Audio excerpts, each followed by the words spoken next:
Hi, my name is Matt from Matthew Rycraft Photography. Today I'm going to talk through a Lightroom edit from a photograph taken at Emma Tom's wedding just a few weeks ago at Mills Hall in Southport. You're going to see a major transformation on a wedding photograph that maybe you didn't know was possible.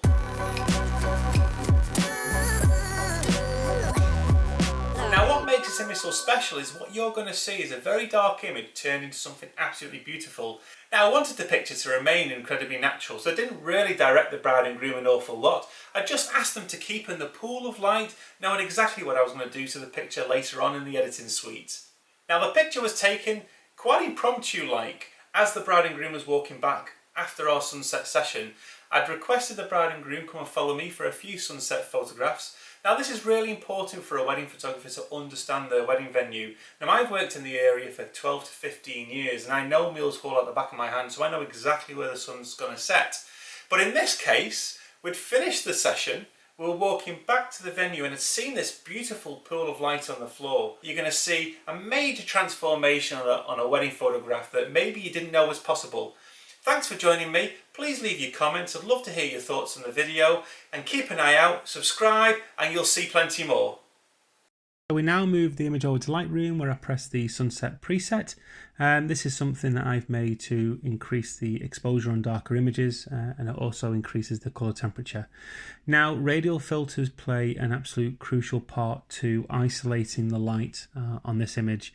Now every image should tell a story, and the story I want to tell here is that the couple are walking out of frame to their wedding venue, which is actually what was happening here. So I've got to isolate the light to the direction that they're walking. It's absolutely critical, and it's critical for your eyes because they go to the brightest part of the image. So the pool of light has to be and surround the couple. I'll use several radial filters. I find that it offers a far cleaner blend, and it also gives you complete control of where you want the light to fall. I've got one on the couple themselves just to brighten the couple up, but also to warm the couple up a little bit as well.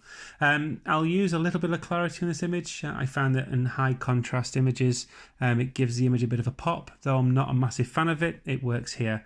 And here I'm adjusting the saturation and luminance because there was a blue cast on the white wedding dress, and that's a really good tip and a good way of removing that cast. And here the image is finished. It looks absolutely gorgeous, and you'll agree that it's completely different from what we started with.